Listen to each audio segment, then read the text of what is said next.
Welcome, brave souls, to a night of mystery and terror. Are you ready to step into the darkness? Hold your breath, because tonight's story will haunt you long after the lights go out.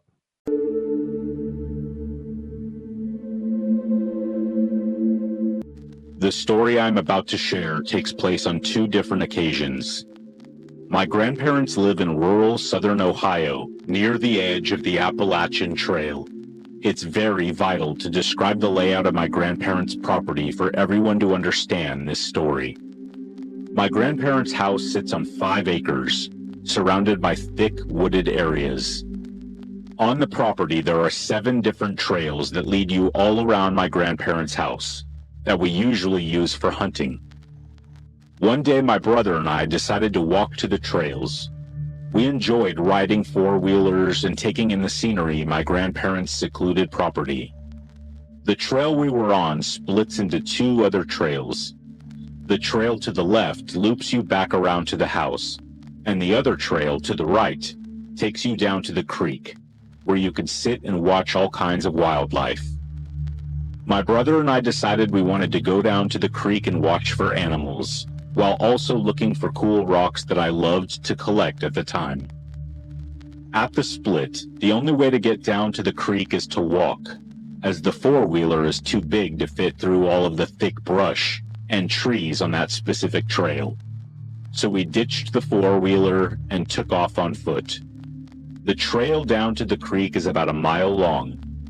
The sun was shining through the trees, and it was a crisp fall evening where there was a slight breeze.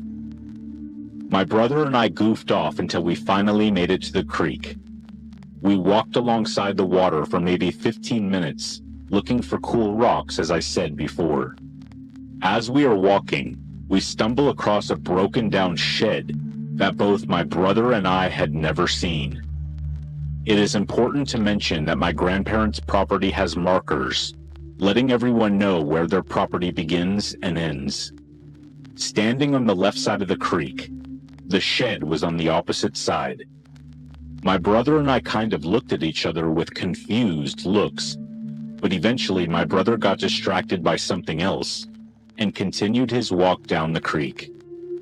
But not me.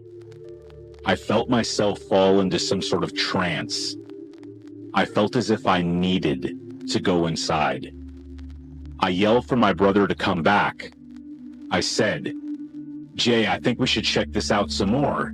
Something inside me really wants to go inside." My brother has never been a fan of anything remotely scary.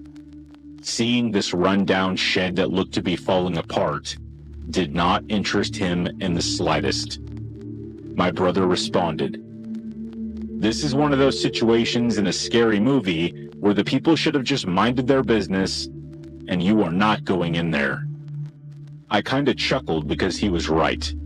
Something was telling me to go in there, but I also knew it probably wasn't the best idea, as the sun was starting to set. My brother and I collected our rock findings and headed back to the house. This next part happened the following weekend. My boyfriend at the time came out to visit. While he was there, I had mentioned the fact that my brother and I had stumbled across a creepy shed that was on the property that we had never seen before. He became extremely interested as I described the feeling I had of wanting to go inside.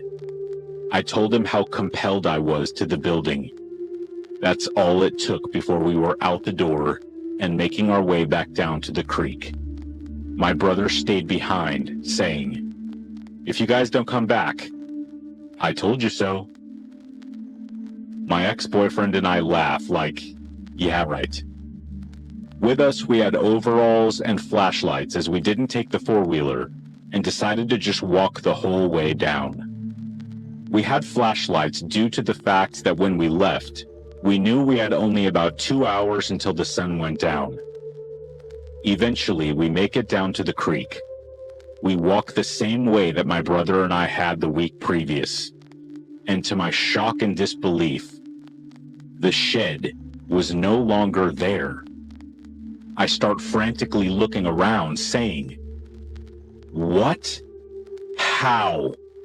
It was right here. My ex-boyfriend and I decided to walk a little bit further down, venturing further and further away from my grandparents' house. Still no sign of the shed. We hadn't realized how long we were out there. The sun maybe had 15 more minutes of light left for the day. I was so determined to prove myself right that I had seen this shed with my own 2 eyes. We pull out our flashlights and jump across the bank to the other side of the creek and begin walking back the way we came. I was hoping that I had just missed it on the way down, as my ex and I were talking. The sun was completely down at this point. As we were walking and talking, my ex falls silent. We were in mid-conversation, so when I hear him stop dead in his tracks, I do the same. I start asking, "What's wrong?" What he said next sent chills down my spine. "I want you to listen to me very carefully. When I count to 3, we are going to jump to the other side, and we are going to run as fast as we can. Don't say anything. Don't turn around. Don't look back." My heart falls to my stomach, and in that moment, I didn't question him. I just prepared myself to run. 1, 2, 3. We sprinted as fast as we could. I was in front of my ex, and I could hear him wincing in pain. But I heard more than just our running. Something was right behind us. We ditched the whole idea of running a mile all the way back to the trail and decided to make a run for it straight through the woods. When we made it back to the house, we were gasping for air and covered in scratches from running through thick brush. We walked through the front door, and I was in shock to the point where I could not answer my grandma's questions. My ex-boyfriend was gripping at his back and wincing in pain. My grandma lifted his shirt to look at it. 3 long scratches stemming from his shoulder to his lower back. He had seen something in those woods that night, and whatever it was chased us all the way back to the house, leaving me in a shocked state, and my ex-boyfriend with 3 scratch marks from whatever it was. Don't go looking for something you don't want to find. And if anyone knows what this could have been, please let me know. This occurrence still keeps me up at night.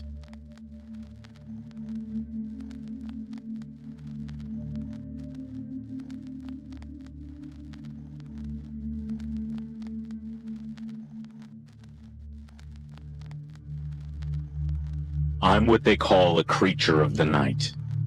It's not uncommon for me to stay up till the rising of the sun. In fact, most weekends I do just that. So it wasn't unusual for me to be up at 2:29 a.m. on a Saturday morning. It was unusual to receive a phone call at that time. Still, I didn't think much of it. I have a fairly large family, and my grandma had been in and out of the hospital recently. I picked up the phone, and I said, "Hello?" There were no intelligible words I could make out. It was just rustling and low growling noises coming from the other end of the line. I hung up the phone, figuring it was some kids playing a practical joke. I picked up my controller and resumed playing my game. When the phone rang again, I didn't even bother picking it up. The phone rang a 3rd time, and once again, I ignored it. On the 4th ring, I was fed up with the little brats. I answered, yelling into the receiver, "Stop calling me!" This time I got a response. The person on the other end said, "Terrence, you're going to pay." "Pay for what?" I asked. A click was the only response I received. This had to be a prank from one of my brain-dead friends. I was not a bad guy and couldn't think of anything I had done to anyone. Still, my heart was beating faster, and I could hardly keep myself from looking out the window. I decided to make a preliminary check around my house. I have seen enough horror movies to know the possible ways of entry. I made sure all the doors were locked and the windows were shut. As I rounded back to my gaming chair, I looked out the window to see a lone man standing directly underneath the streetlight across from my house. He was holding a large fire axe and had some sort of mask over his face. To my dismay, he was slowly crossing the street directly over to my house. Officially, I began to freak out. I did my civic duty and promptly let the cops know. At this point, the man had marched directly to my front door and began smashing it with his axe. I was still in college at this time, so the dump of a house I was renting in was not known for having reinforced anything. With a few heavy strikes, the masked stranger had the door sliced into ribbons. I was hiding in my bedroom, in my closet. If I could just remain hidden long enough for the police to arrive, then I would be okay. My bedroom door was kicked in, and I heard the man checking underneath the bed. Next, he moved to the bathroom. My heart began to beat outside of my chest. There was nowhere else to check but the closet. Still, I heard no sirens. It looked as if it was up to me. I closed my eyes in resolve and prepared for the man to open the door. I heard his heavy footsteps making the old floorboards creak with each step. As he neared, my breaths became more rapid. He must have been able to hear them. No point in hiding anymore. He was reaching for the door. I exploded into motion, kicking the heavy wooden door directly into his face, with so much force it came off of its hinges. The intruder was slammed across the room. In seconds, I was on top of him, ripping him to shreds with my bare hands. I scooped up handfuls of his still warm flesh into my mouth, savoring every bite. His cries tampered off with a wet squelching sound formed in the back of his throat. And just like that, all was over. His body remained still. I remained there drenched from his lifeblood. After all, I am a creature of the night.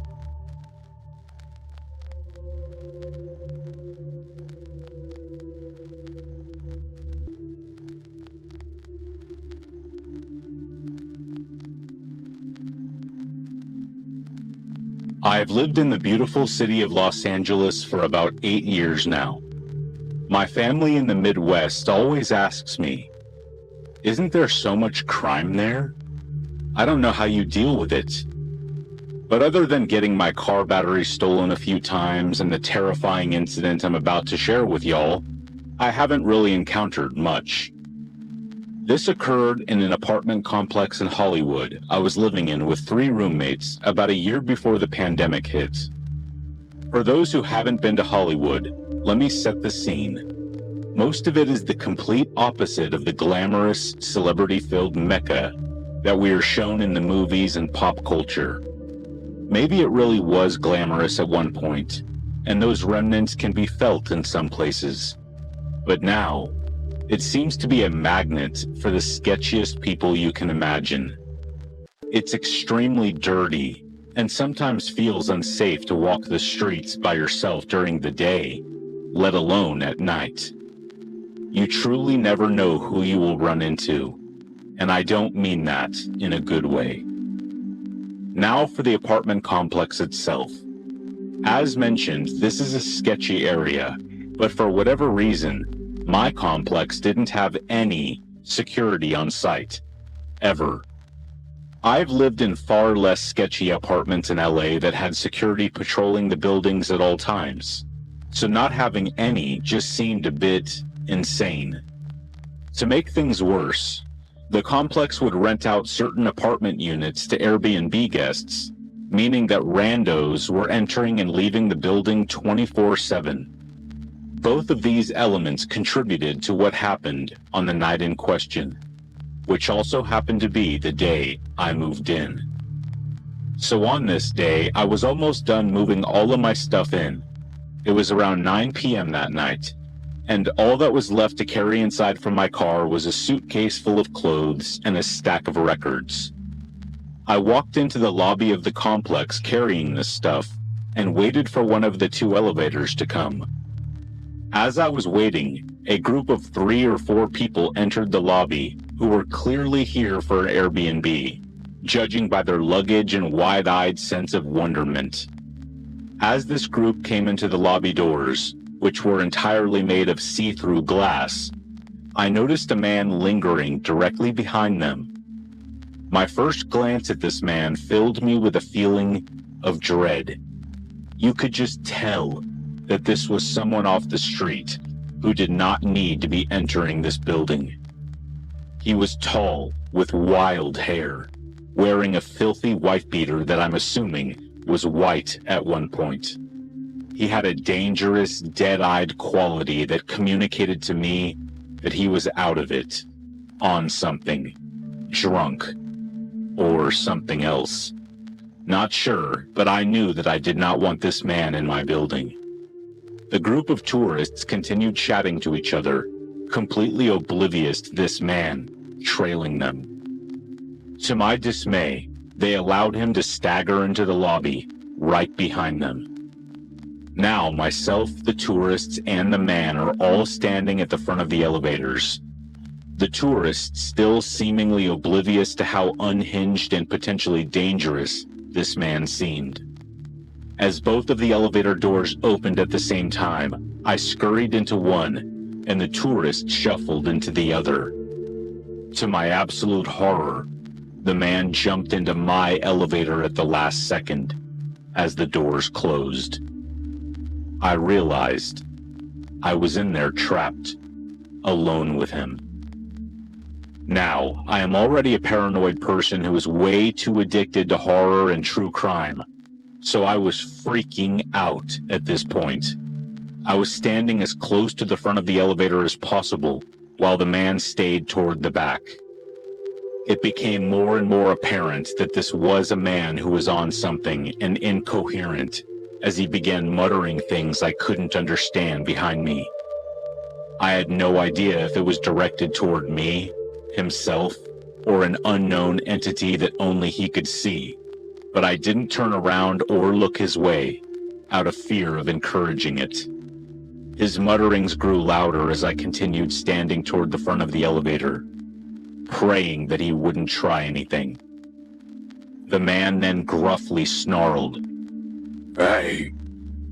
I shot him a look out of pure reflex to see him with an undone zipper, touching himself, and staring at me with those dazed, unwell eyes. This entire sequence felt like an eternity, but was probably only about 1 minute or so. As we finally reached my floor and the doors opened, I walked out of the elevator as quickly but as calmly as possible, not wanting to provoke him further. I lived at the end of the hallway, a straight shot from the elevator. I was about halfway down the hallway thinking that I was possibly in the clear, as he didn't seem to be following me, but I could still hear the man making incoherent noises from the elevator. I glanced behind me to see the man exit the elevator. "Roar!" he yelled down at me. And that was it. I was not about to make it this far to get attacked now. I started running, still dragging my suitcase and holding my records. And to my panic, he started running after me. My stuff crashed to the ground as I dropped it and ran as fast as I could to my door, which was unlocked, thank God, due to my other roommates being home. As I slammed the door shut and locked it, the man reached our door, muttering and growling. I honestly don't even think he knew where he was or what he was doing. He seriously seemed that messed up. Maybe he only started running because I started running? Who knows? But thankfully I had made it to my door before him, thanks to his pause before coming after me. After I had gotten inside my apartment, I was shaking and crying from the shock of it all, and sitting with my back against the door. My roommates had heard me scream as I was running down the hallway, which I wasn't even aware of doing, and came to ask me what had happened. I explained the story to them, but was too scared to look outside of the people at that point. My roommates did for me, and said that the man was just wandering around our hallway, looking lost for a few minutes before going back down the elevator. Surprisingly, that was the only crazy thing that really happened in that apartment. There was one time that the glass doors in the lobby got completely shattered by someone, and we were literally without doors for a while, leaving us exposed to anyone who wanted to wander in and do whatever they wanted. Oh well, I'm glad I made it out of that place, alive.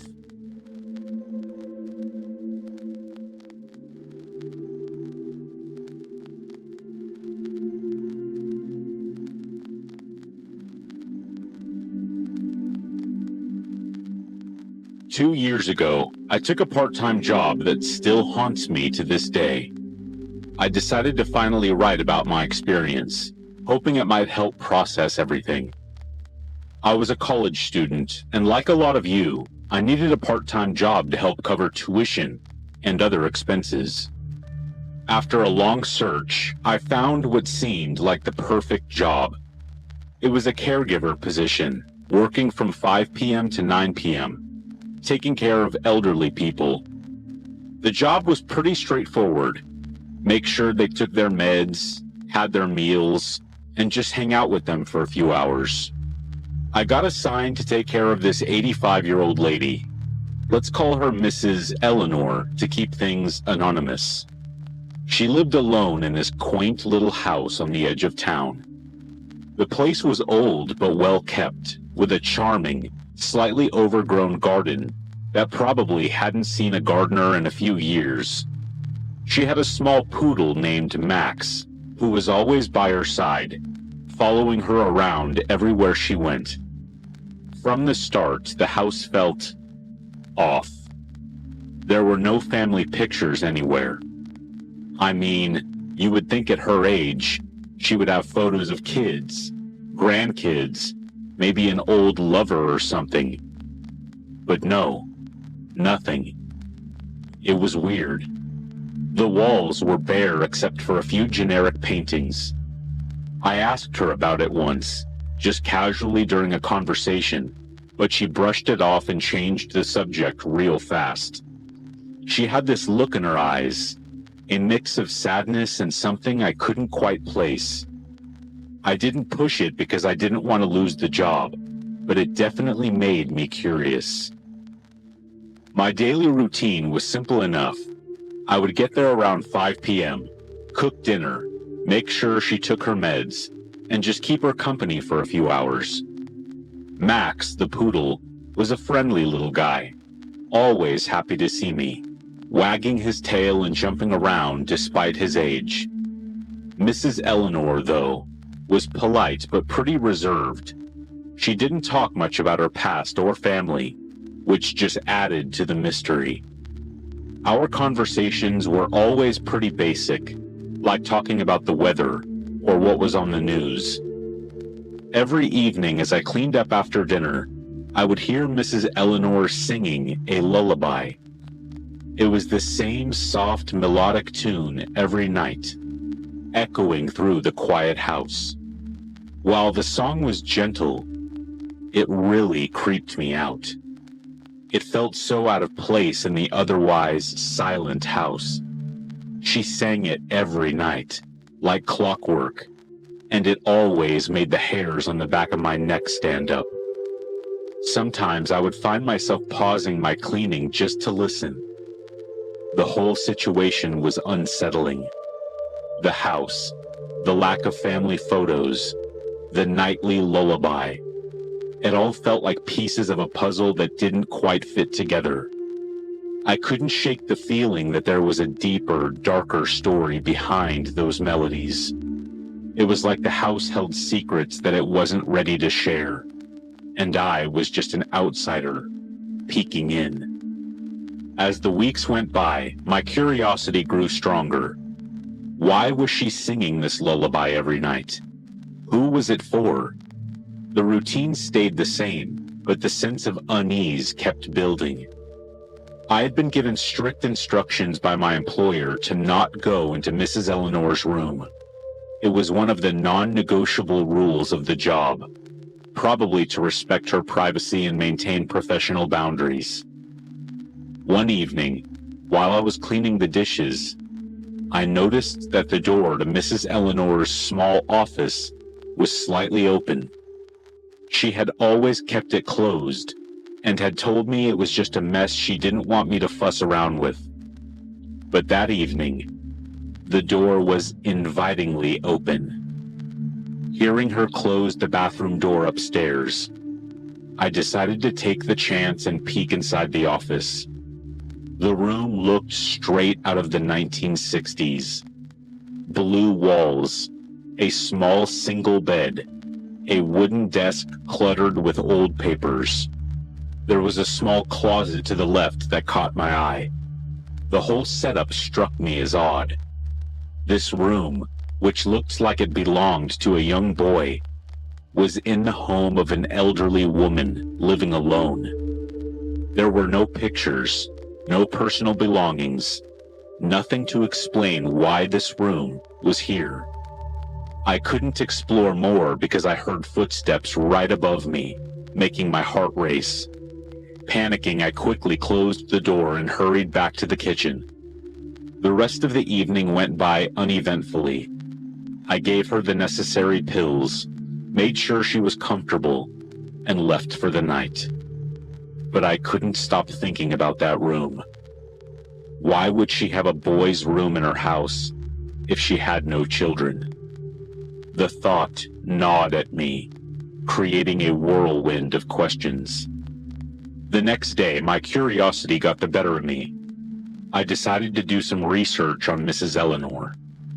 I spent hours online searching for any information about her, but nothing came up. No social media profiles, no news articles, nothing. Not a single piece of information about her life. It was baffling and left me with more questions than answers. I returned to work after the weekend, determined to find out more. That evening, as usual, I prepared dinner and ensured Mrs. Eleanor took her medication. Then I waited for her to go to the bathroom. The moment I heard the bathroom door close, I quickly made my way to the office. The room was just as I had left it, with that same lingering, musty smell hanging in the air. This time I opened the closet. Inside I found small boxes, stacked neatly, but covered in a thin layer of dust. My heart pounded as I opened one to find baby clothes, tiny socks, pants, and sweaters, all meant for a baby boy. They were neatly folded and seemed well preserved, despite their apparent age. But why would Mrs. Eleanor have these? The discovery left me with more questions than answers. I went back to making dinner, trying to process what I had found. My mind was racing with possibilities, but none of them made any sense. Was it possible she had a child once? If so, where was he now? That night, as usual, Mrs. Eleanor began singing her lullaby. Normally, this song would send shivers down my spine, creeping me out every time. But this night was different. Instead of fear, I felt a surge of curiosity that I could not ignore. I went upstairs quietly, and with each step up, the lullaby grew louder. The door to her bedroom was almost closed, but had a small gap, just enough for me to peek through. She always left a gap, saying it was to let Max come and go as he pleased. I peered through the gap and was shocked by what I saw. There, Mrs. Eleanor was sitting in a rocking chair, gently swaying back and forth. She was holding Max in her arms, cradling him like a baby and singing softly to him. Next to her was a small wooden cradle, old and worn, as if it hadn't been used in years. She continued her lullaby, her voice soft and melodic, but now it felt more sad than creepy. Her gentle rocking, the way she cradled Max, and the soft melody of the lullaby created an image that was hard to shake. I slowly backed away from the door, not wanting to intrude any further. I went back downstairs, my mind spinning from what I had just seen. This made me think and start connecting all the dots. Was she pretending her dog was a baby she never had? I could be wrong, but that would make sense, right? The boys' room, the baby clothes, no pictures, no husband, no children, just her and her dog, whom she pretended was her own son. There are many possibilities. Maybe she lost her child during a miscarriage, or the son died somehow. It's heartbreaking to think about, but I had no way of knowing for sure, since there was nothing about her online. I even asked my boss about Mrs. Eleanor, trying to get some information about her past. My boss didn't know much either, just that Mrs. Eleanor had always been a bit reserved and private.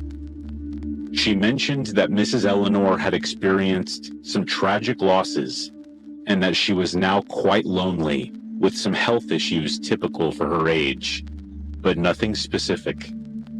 I worked out the rest of the week, but everything felt so creepy and intense. The quiet dinners together, the silence in the house, the haunting lullaby. It all felt like I was living in some kind of ghost story. Each night as I lay in bed, I couldn't stop thinking about what I had seen. The pieces seemed to fit together, but they painted a picture that was too tragic and eerie for me to handle. Even during the day, I found myself distracted, replaying conversations with Mrs. Eleanor in my mind, looking for clues I might have missed. I thought about asking her directly, but quickly dismissed the idea. It felt too intrusive, and honestly, I was scared of what I might uncover. There was a part of me that didn't want to know the full story, because the fragments I had were already too much. I noticed more details that added to the unsettling atmosphere. The way Mrs. Eleanor would sometimes pause mid-sentence, as if lost in a distant memory, or how she would stroke Max's fur with a faraway look in her eyes. The house itself seemed to hold its breath. I made my decision. I sent a text message to my boss saying that I couldn't continue with the job, and that I was quitting immediately. I didn't even say goodbye to Mrs. Eleanor. It felt wrong, and I know it was rude, but I just couldn't bring myself to face her again. I thought of another day in that house, surrounded by haunting memories and unanswered questions, was too much for me to handle. I felt a mix of guilt and relief. Guilt for leaving without a proper goodbye, for abandoning Mrs. Eleanor when she clearly needed someone, but also relief, knowing that I wouldn't have to endure another evening of lullabies and unsettling silences.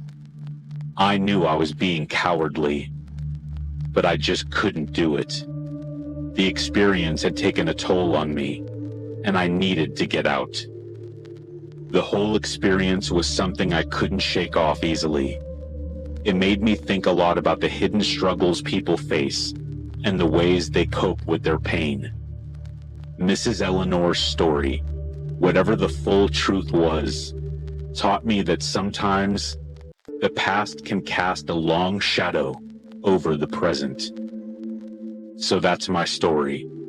It was a job that I thought would be simple, but it ended up being one of the most emotionally intense experiences of my life.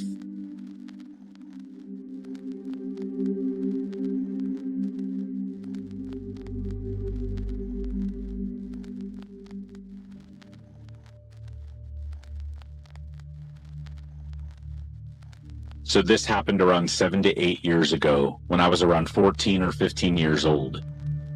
I recently started hanging out with a newly made friend who is 1 year older than me, and for anonymity's sake, I'm only going to call him C, since we aren't in contact anymore.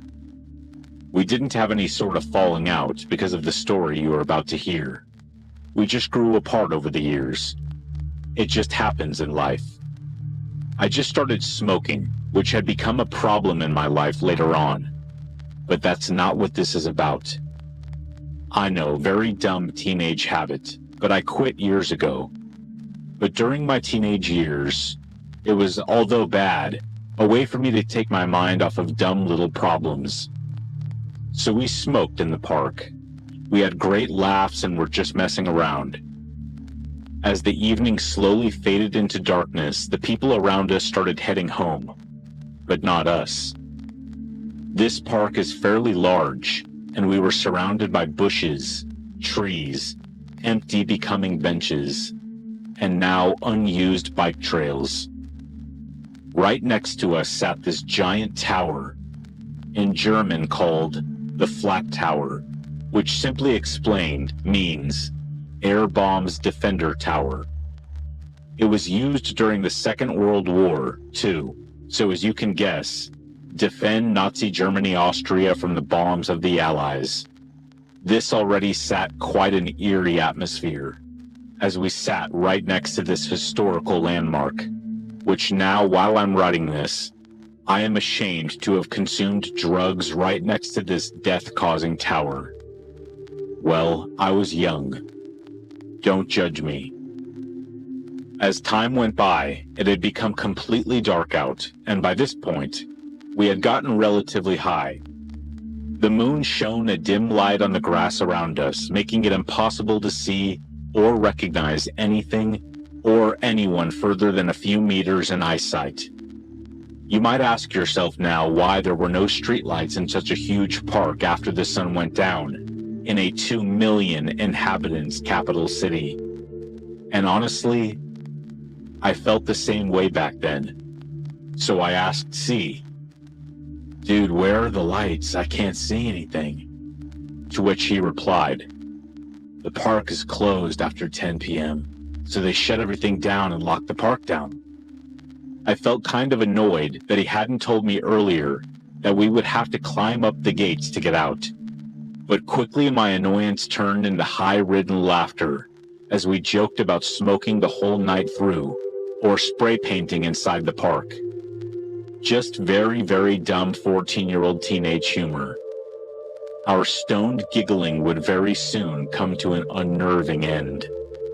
I lit up a cigarette and blew the smoke in the warm summer night breeze, still sitting on the only used bench of the whole park, while C sat before me, jamming to music and contemplating on whether smoking another joint or resting his eyes shortly.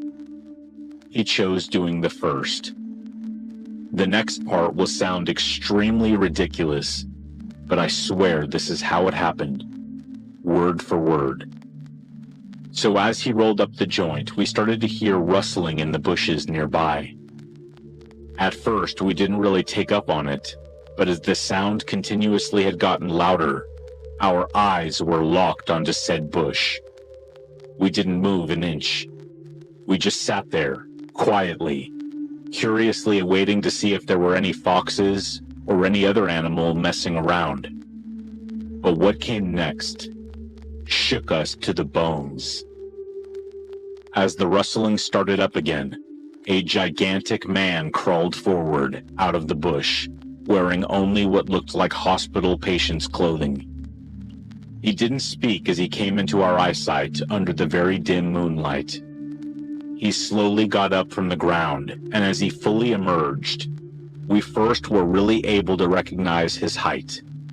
This man was for sure above 2 meters tall, standing barefoot on the grass, and he looked like he had been clean shaven on every single inch of his body, except for his bushy eyebrows. He stared down my friend, expressionless, showing no emotion behind his pale, wide eyes, just simply locking his eyes on C. whose face had turned ghostly white by this point. He looked like he had forgotten everything around him, except for this man in front of us. The paper and filter still in his hand. C was shaking so hard. The tobacco fell onto his trembling legs. We were frozen by the sight of the deranged-looking man, resting his widespread legs like rocks on the ground. Shivers went down my spine as he creepily greeted us with a "hello" that sounded like he had tried to imitate your friendly next-door neighbor. Hit that subscribe We button didn't and turn reply on the back, notification bell both to feeling stay updated glued with to our our latest seats, videos. Join filled our with community fear today. on what to do next. But what really happened next, I could have never imagined. I hope I looked up the correct translation for this word. This man, wearing only hospital patient's clothing, clean-shaven, more than 2 meters tall, did a roly-poly, like a forward roll that young kids do. Yes, this insane man did a roly-poly to move forward to us. He now stood directly in front of us, and as I said before, I had been scared. I for sure was now 1,000,000 times more. The adrenaline levels in my body spiked to a high that I've never felt before. He grimly stared down at us again, greeting us with this creepy "hello." We didn't know what to do. For sure, we could have tried to run away as fast as our bodies would have allowed us to. But this massive man-baby, who clearly suffered from some kind of mental disorder, would have outrun us in a few seconds with his giant legs. So, we just kept on sitting, scared to the core, not saying a word, not knowing what would happen next, and frozen in fear. Only knowing we would have to get through this together.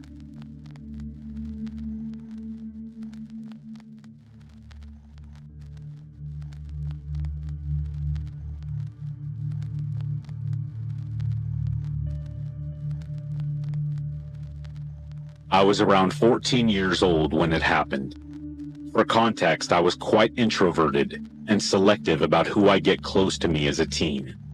I'm still that way, even as an adult. I had made a small number of friends despite my reserved stance, 2 of whom are my dearest friends to this day. I did my best in school and participated in a couple after-school clubs, which allowed me to delve further into my interests and hobbies, though I also spent a decent amount of time on social media. I was well behaved and made a lot of smart choices during my teen years, thankfully, due to being raised right by my mother, who did her best to steer me in the right direction. However, here is where I stood out. I was alternative, goth, punk rock, whatever you want to call it, and I've always had an affinity for the morbid, paranormal, and darker subjects, which reflected in the way I dressed, the music I would listen to, the books I would read, TV shows and YouTube videos that I would watch. Some people found me and my interests to be weird, or quote-unquote, of the devil. One of these main people who would insist on such things was my grandmother, whom we'll call Gail for privacy's sake. She would take every opportunity to criticize the music I listened to, my clothes, and me in general. You would think that she was some sort of religious fanatic, doing her due diligence to help bring a heathen grandchild closer to God. But no, Grandma Gail isn't religious by any means. You would barely hear her speak of God or religion, and she has never stepped foot inside of a church for Sunday service. Whereas I believed in God and had a personal relationship with him, despite not being religious or attending church myself. Grandma Gail dabbles in witchcraft. A person who engaged in occult practices, something I never wanted to get into, judging a teen goth for her style interests. Talk about hypocrisy. Anyway, There was always something unsettling about Gail, something that teetered on the edge of downright sinister. On top of being severely judgmental and self-righteous, she isn't the easiest of people to get along with. She has a knack of taunting people with her words, using things people have told her against them, and just being downright rude and unprovoked. But I and a few others have grown accustomed to it, and have learned to work around her mood changes. I can recall a time when I was only 4, playing with a couple of Barbie dolls in the kitchen. Mind you, I wasn't making a ton of noise, at least that I can remember, but at one point I must have gotten a little loud unintentionally, because she rushed into the kitchen with this stern, yet calm look on her face, which made me feel uneasy as I looked up at her from the floor, still holding my dolls. In this eerily relaxed tone of voice, she said to me, "Darla," not my actual name, "if you don't stop making noise, I'm going to send something your way tonight. Your mama won't be able to hear your screams. She won't even be able to save you. It'll fly away with you and take you for punishment." Where? I wanted to ask, but I was too nonplussed to speak. Fear didn't hit me, surprisingly. I was more nonplussed than anything, because nothing along those lines had been said to me before. I stared back, my mouth probably nearly hitting the floor as my 4-year-old brain tried to process what she had just said to me. I didn't tell my mom when she came to pick me up, as it must have slipped my mind, and I chalked it up to her wanting to scare me into being quiet. In my late teen years and early 20s, I noticed pentagrams on various reading materials she had. I've witnessed her practicing what I now know to be spells or rituals against those she felt had wronged her, or those she cared deeply about. She would make a list of said people, or have a picture of them and spit on it, only to bury it underground or light it on fire. She is also known to collect people's hair and do God only knows what with it. I'm pretty sure my name has been on some of those lists a handful of times, but nothing ever came of it. Of course, I know God looked out for me each time. Now, on to the sleep paralysis experience. During summer vacation, I would always be dropped off at my grandparents' home, as most kids in my community were, while our parents went to work.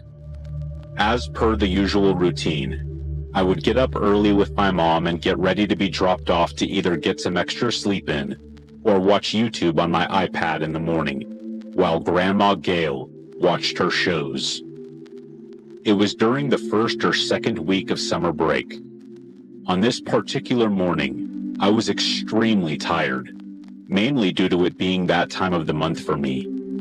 It was extremely sunny out, but not too hot. Once I arrived, I shut the door behind me, laid my iPad and overnight bag on top of the dresser, and got into bed. The layout of the guest room was a standard 4-walled room. It was small, about 8 by 10 feet, with a bed next to the window, a small closet in front of it, and a small dresser to the right of it. The curtains were drawn back, allowing sunlight to spill into the room. As soon as my head hit the pillow, I curled up with my hoodie and fell asleep. I'm not sure how long I slept. All I can remember is that I dreamed that a man was chasing me through the woods. He dressed in a raggedy white t-shirt full of holes and tattered jeans. As I was trying to hide behind a tree, he found me and grabbed my wrist, trying to pull me toward him. I must have been tossing and turning in my sleep, because once my eyes shot open, I was staring straight up at the ceiling. I tried turning over, but my body wouldn't, rather couldn't, move. I tried to open my mouth and say something, but no words formed. Not even a sound came from my throat. I felt this sudden heaviness in my chest. It was a feeling I had never felt before. It felt as if a thick, dark fog was engulfing me, making it difficult to take one slow breath at a time. All I could do was lie still. Despite trying to move my legs, arms, and head, I felt pressure applied to my wrists and ankles as if I were being restrained. And then came the blood-curdling scream of a woman. It sounded as if the scream went directly into my ear. Then all I heard next was nothing. Just complete still silence. I spotted a dark, shadowy figure hovering over me. It was faceless, abnormally tall, smoky with human-proportioned limbs. It lowered its hands to my face, causing me to panic. I began to cry. At least I felt like I wanted to, but no tears fell from my eyes. Just muffled cries. The foreboding figure then placed its hands on my mouth and pulled it open. One hand pulling at my jaw, the other pulling at my upper lip. The pain I felt as those cold, heavy hands forced my mouth open was immense. The terror I felt now stunted my thoughts as I lie there, unable to stop whatever was happening next. That's when I began to pray in my mind. No prayer in particular. It was just me mentally repeating the words, "Please, God, help me," over and over again. Just as it pressed its hand over my nose, the figure disappeared. The heaviness was no longer in the room, and I shot straight up as I gasped for breath.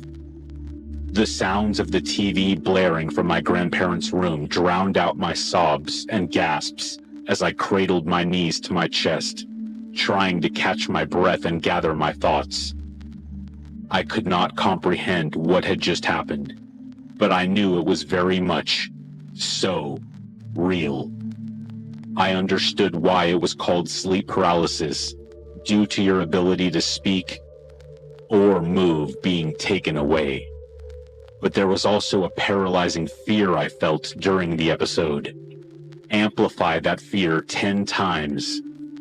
I'd experienced episodes where I would be unable to move or speak, but there was never a presence that I could see in the room. Only a feeling of intense dread and terror. Something told me to roll up my shirt sleeve and look at my arm that had been grabbed in my dream.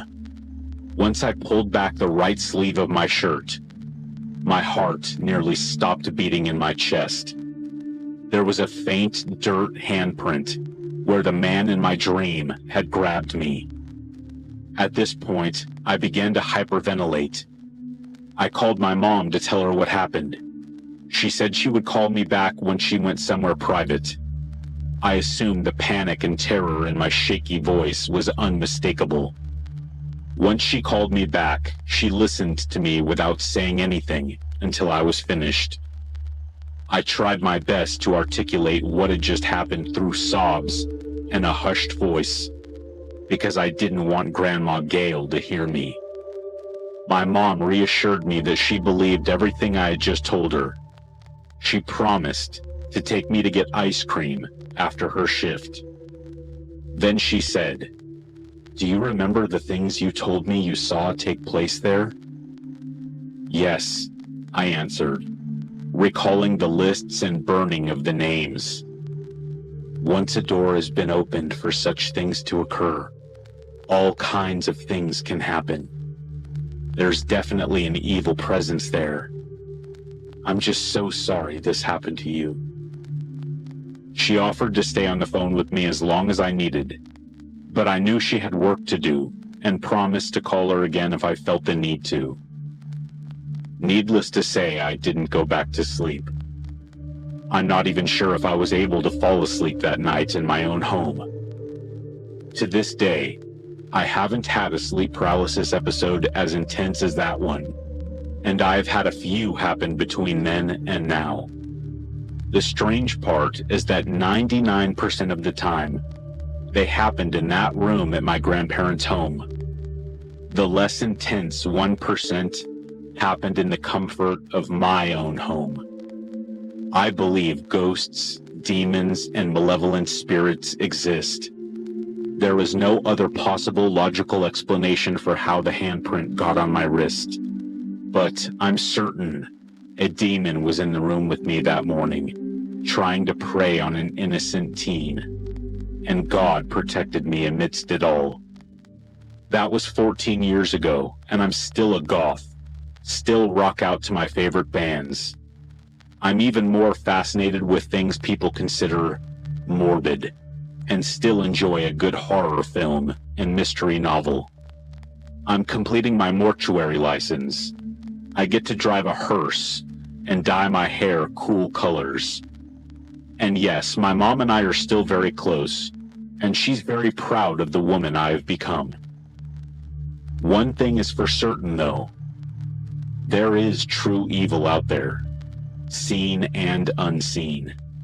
Entities that masquerade as humans or spirits that linger, waiting for a perfect opportunity to attack or latch onto an unsuspecting host. Something comforting to remember is, as sure as evil exists, so does good. Stay safe and vigilant, everyone, and be careful what you get into. Some curiosities are better off unexplored.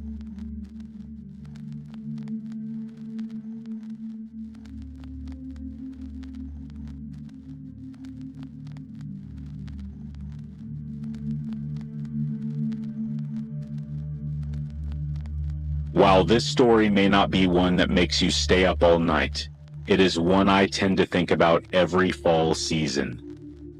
Last year, my boyfriend and I had been so excited for it to be Halloween. We live in an area pretty central to several big Halloween attractions, so we had planned to go to at least one. We finally decided on a haunted attraction about 2 hours from where we live, and when it hit October 1st, we had made plans to take the trip. I drove while my boyfriend, his little brother, and his little cousin rode along. You might think that this is going to be a scary story about the attraction itself, but you would be wrong. The attraction was actually very enjoyable, with about 4 or 5 different haunted areas to go through.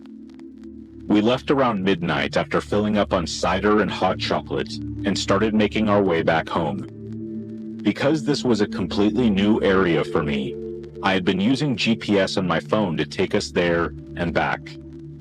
While we were talking about how much we loved the attraction and who all we would like to bring along next time, I got distracted and missed a turn that would have taken us off the back road and onto the major highway. The road, aptly named Spooky Nook Lane, was extremely dark, as there were no street lamps or homes nearby, and there were no other cars out at that time of night. I slowed enough to allow my phone to reroute us, and saw that the new route would keep us on Spooky Nook Lane until we hit a stop sign. I figured that was easy enough, so I returned my focus to the road and the conversation. As I approached the stop sign, however, we all noticed a large silhouette in the middle of the road. At first, we thought it was a deer or even a bear that had been hit by a car. I slowed to a crawl to find a way to get around it, but gasped in surprise as it started to move. It was then that we realized that this was not an animal, but a human man. A human man who had definitely been hit by a car. I shouted at my boyfriend to dial 911 as I pulled over and put my hazard lights on. I rolled down the window and shouted to the man, asking if he was okay. As my boyfriend explained the situation to the 911 dispatcher, my boyfriend's younger cousin pointed out that there was a beat-up van parked on the other side of the road, shortly past the stop sign. I then saw that not only was the van on and running, but there appeared to be another man jumping in the back seat. He then slammed the door shut and the van sped off. I returned my focus to the man in the road, who was now hobbling his way to my car. We repeatedly asked him what happened, but he was severely disoriented and spoke very little English, it seemed. I pointed in the direction the van had gone and asked if they had hit him, to which he replied in the affirmative. My boyfriend pointed to the phone, still active with the 911 dispatcher, and assured him that help was on its way. At this point, the man became more verbal, repeatedly saying, "No police, no police." We explained that we weren't getting him in trouble, that we were trying to get him medical assistance. He continued to say, "No," and eventually started hobbling away while mumbling something about living nearby.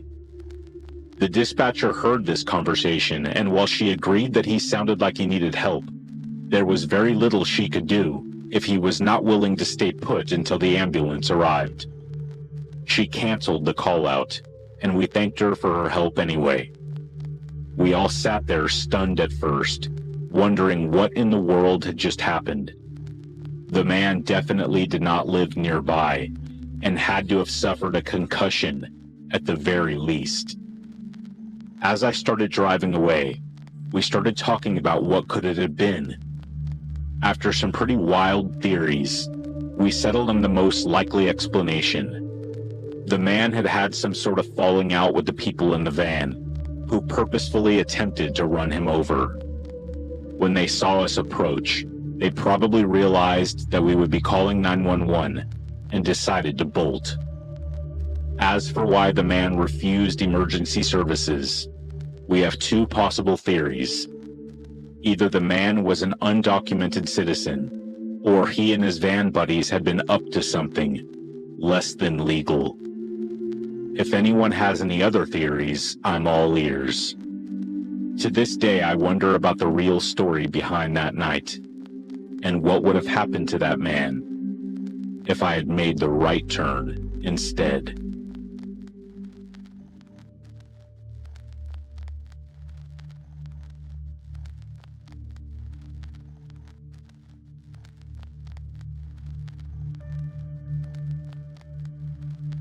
I have a fear.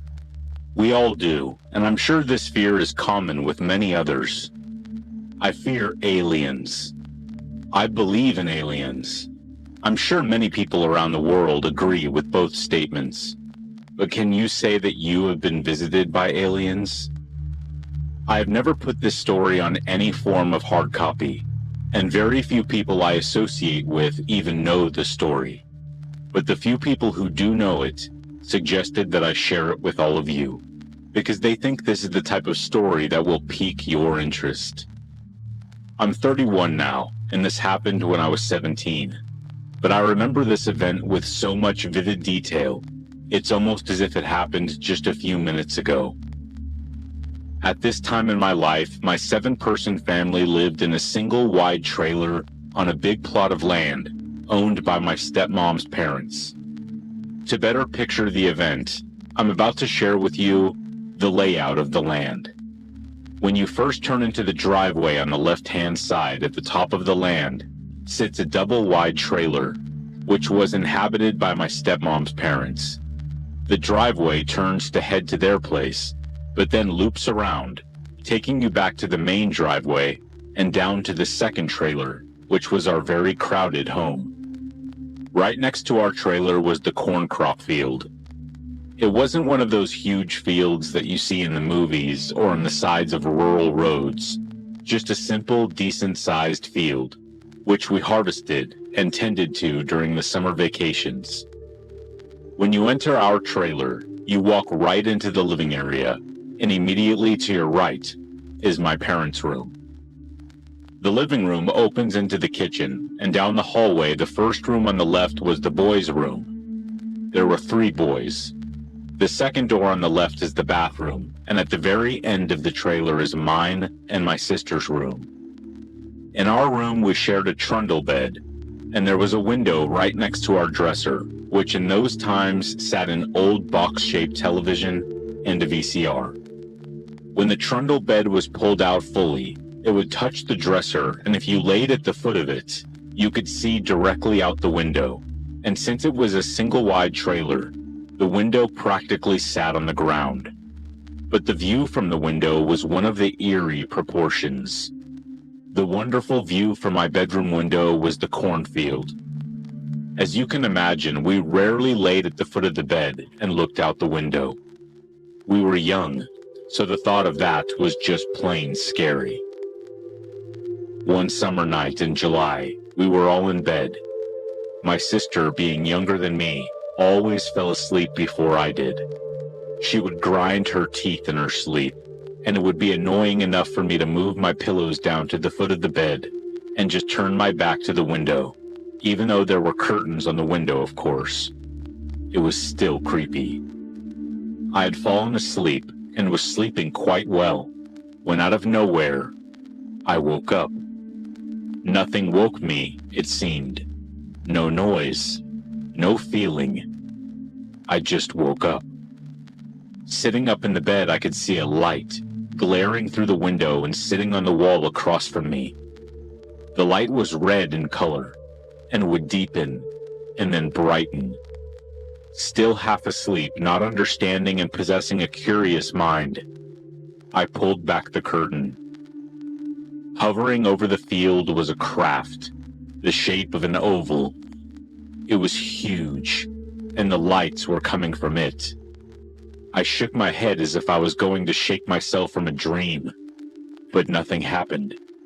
The craft still hovered, and the terror I felt was very real. I stared out the window for quite some time when I noticed movement in the cornfield.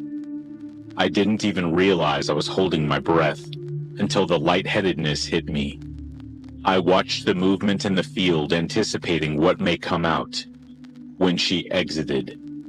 I say she because this very tall, thin, gray figure had extremely prominent female-like features.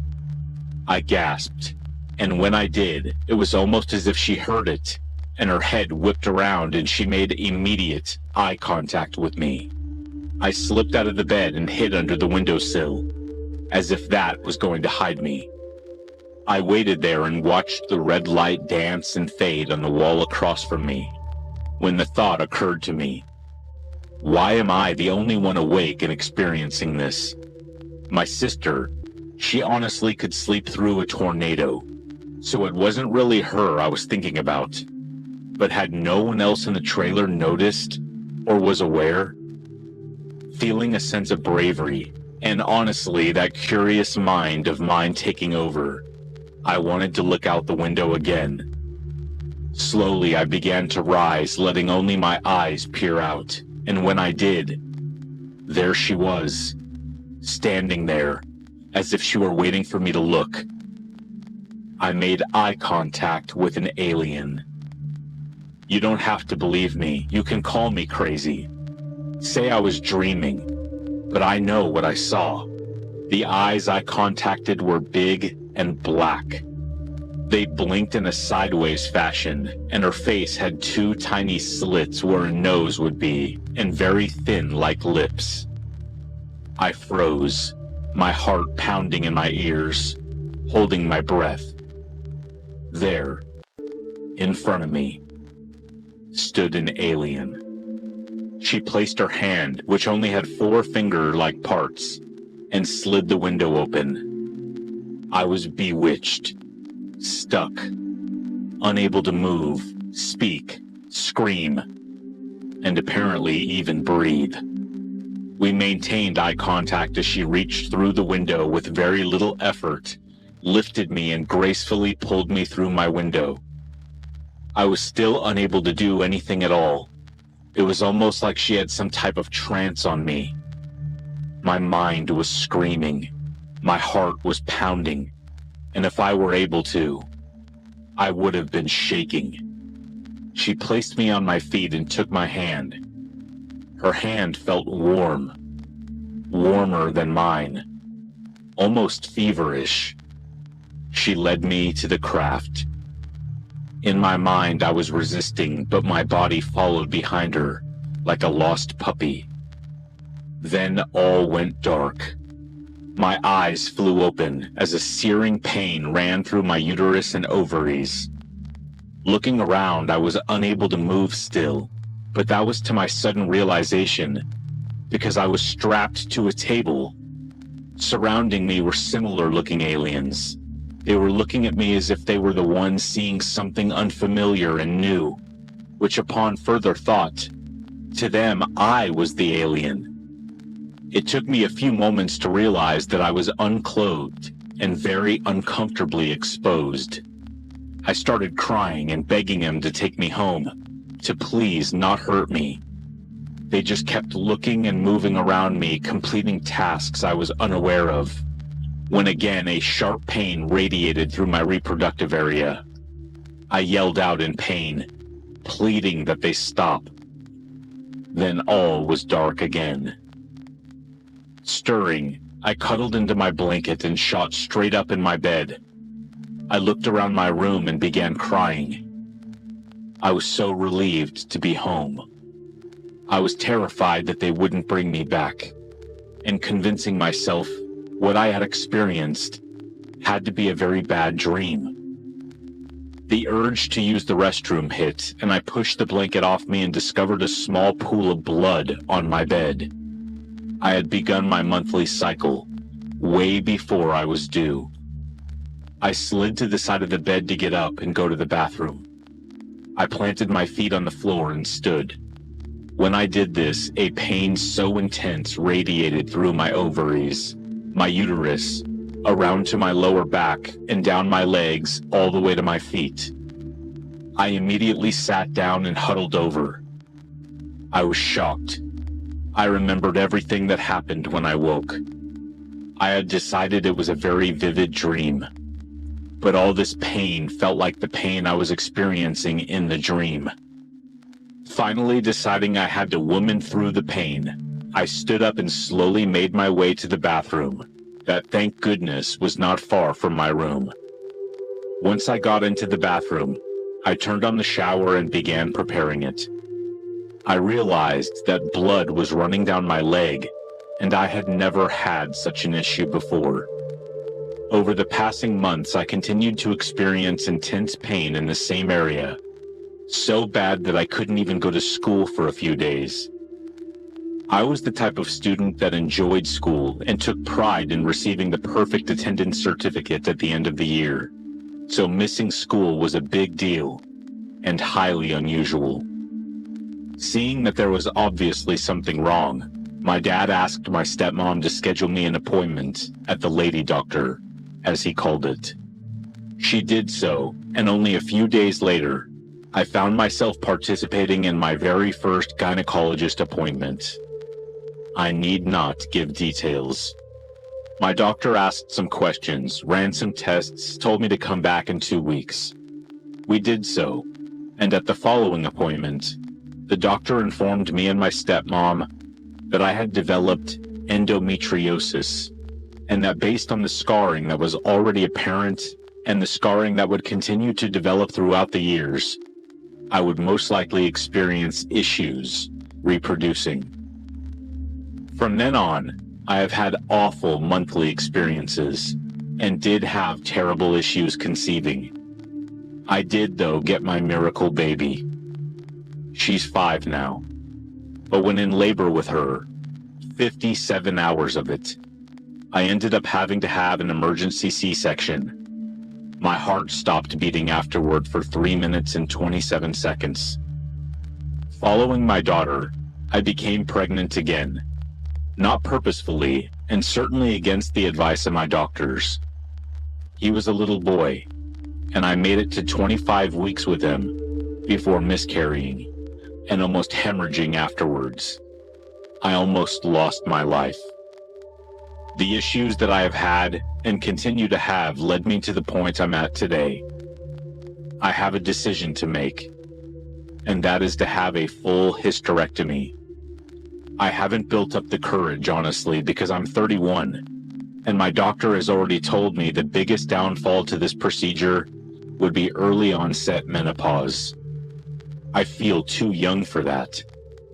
I know that I've shared some personal information here, but I firmly believe that I was taken by aliens, and whatever experiments they had performed caused the issues I dealt and still deal with 14 years later. I don't expect anyone to believe this.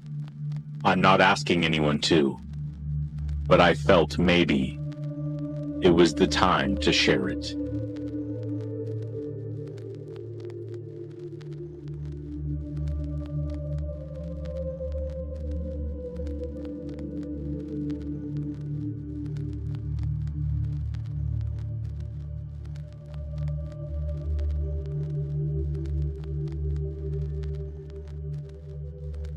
Don't miss out on amazing content.